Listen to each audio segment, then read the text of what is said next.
Sudden. So a lot of YouTubers have done Wiz News. I wanted to kind of change up, the whole idea of Wiz News. I wanted to, instead of, just uploading stuff that's happened, Kings Out does something wrong, Nathan Darkhorn gets exposed, something like that. Instead of just saying things like that, I just kind of wanted to talk about each story and then give my opinion afterwards. And I know a lot of people probably won't like that. There's a reason why a lot of people don't give their opinions after videos, and it's genuinely because everybody has a different opinion about everything. People try to stay away from sharing their opinions because they know that there are going to be people that disagree, and to some extent I want to say that I do realize that. And especially me, man, my opinions are so fucking different from everyone else, so I can expect something to go wrong in the near future. But anyway, I wanted to kind of upload some content that isn't scripted to some extent. I mean, a lot of my content will be scripted in the future, but so this is what that is. Anyway, first story.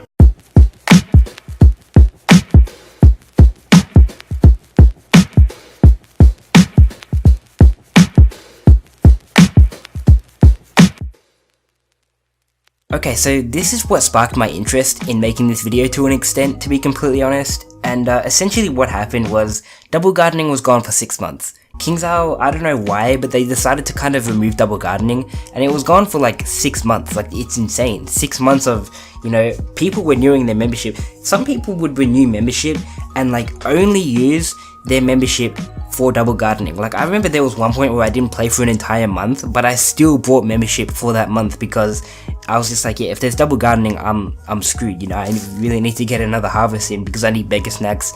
And I think that was June or something.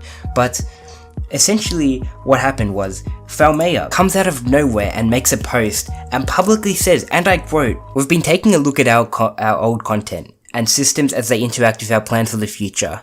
Our newest event, the Beast Moon Hunt, has a gardening tie-in, which gave us an opportunity to review that whole system. The seed duplication effect of double gardening was something that was never really intended and actually pretty harmful with respects to plants that reseed themselves every time. We were faced with two difficult options: discontinue the double gardening benefit entirely or remove the seed duplication."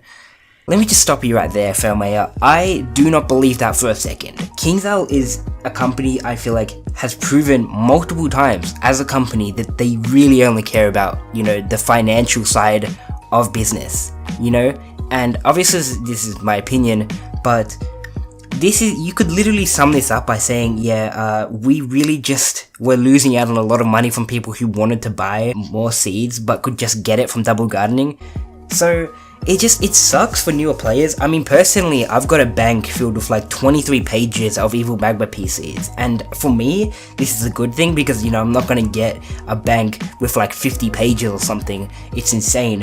But as a newer player, you've basically just fucked them over, And if a newer player comes to the game and they purchase membership and then they find out that they could have had this insane amount of mega snacks, back 3 years ago because double gardening gave you double the seeds, they're probably going to quit. I really do feel bad for the newer audience, and I feel this is something that KingsOwl just doesn't really care about. I mean, yeah, they care about the newer audience to some extent, but they really don't at the same time. They really only care about money at this point, And this is just my opinion, maybe they don't, maybe they do. I can't really judge how they view their game, in reality of things, but it's just such a stupid thing to do, to be completely honest. Double gardening was fine, and as a newer player, I would be very, very angry at this, to be completely honest with you guys.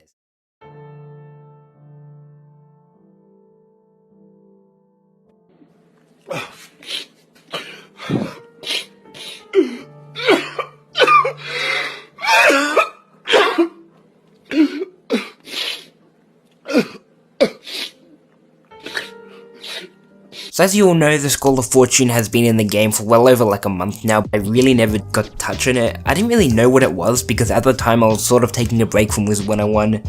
Essentially what the Scroll of Fortune is, for people who don't know, is it's literally just a ripoff of the Battle Pass. Before I get into my opinion, I really want to tell you why the Battle Pass in Fortnite specifically works. Fortnite as a game is very controversial right now.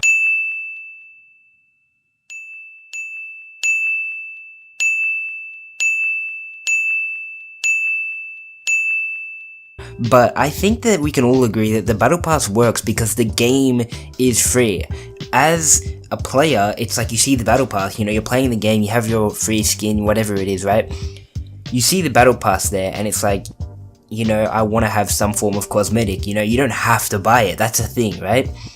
The thing with Wizard101 and the Scroll of Fortune is that Wizard101 already costs a certain amount of money. So, I personally, with the Scroll of Fortune, I would have 100% preferred if it was just completely free to all members, or you had to pay for it without membership and you got better rewards, for example, because that would make more sense from the business side of things. It would make it so that people don't feel like they're kind of obligated to buy it to some degree.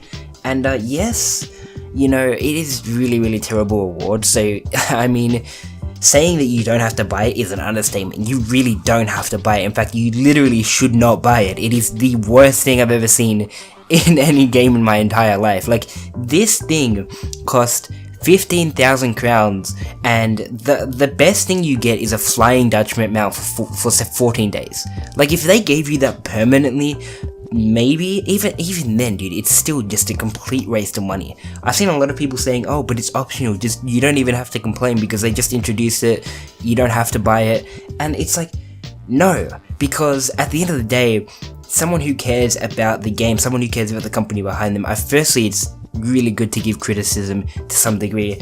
Not only that, they should know by now. Like, KingsIsle should understand that people aren't going to spend 15,000 crowns for something that just won't even be that good in the long run. I think that, honestly, I'm going to reiterate my first point here, that it should have been free to members. I think that the Battle Pass works again because it's something that you really don't have to buy, but players are like, yeah, you know, I'm really enjoying Fortnite, I think I'm going to invest some money into, you know, obtaining this Battle Pass and getting what's required to get, you know, what's in it. So for example, you know, the Black Knight back in Season 2, I remember when I first purchased that Battle Pass, I was like, yeah, you know, I'm going to buy it because I'm enjoying the game, I really want something to do, and this is something to do.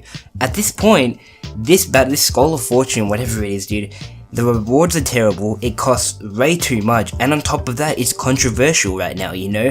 Maybe if it was introduced at a later time period, maybe if it was introduced, let's say in 2013, when loot boxes and when the whole marketing scheme as it is wasn't so controversial, maybe it would have been, you know, somewhat less controversial to an extent on Wizard101's side, but it sucks. I would not recommend buying this. The Scroll of Fortune is such a waste of money.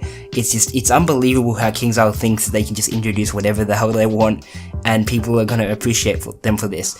You know, at the end of the day, they might make some money from the Scroll of Fortune, but in the reality of things, all they're gonna do is make older players and people who genuinely like their game just look at KingsIsle like they're idiots. At the end of the day, like if I were an older player, which I am to some degree, I'm just looking at KingsIsle like, are you a fucking moron? Like, I want to see new shit added to the game, for lack of a better word, that actually gives players who have been playing for a while something worthwhile, you know? And whether that's something that's free or something that costs money or crowns, whatever it is, doesn't matter, as long as it's something that we see worth spending time on, because at the end of the day, Wizard101 is a game they were putting money into. So this wasn't really about the Scroll of Fortune altogether, it was more broadly about KingsIsle's pay to win. Not really pay to win, I can't really say that because again, I don't know what their intentions are, but it really does come off as pay to win to some degree with packs, crowns, you know, the whole gambling with packs that people are accusing them of. It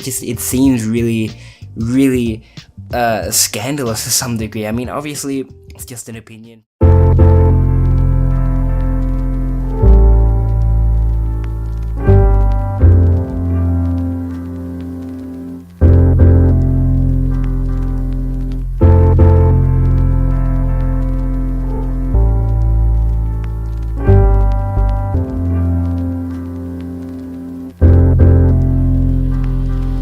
Okay, so before I start talking about this, it's a very controversial topic and it could have very adverse effects on KingsIsle as a company if it turns out to be true.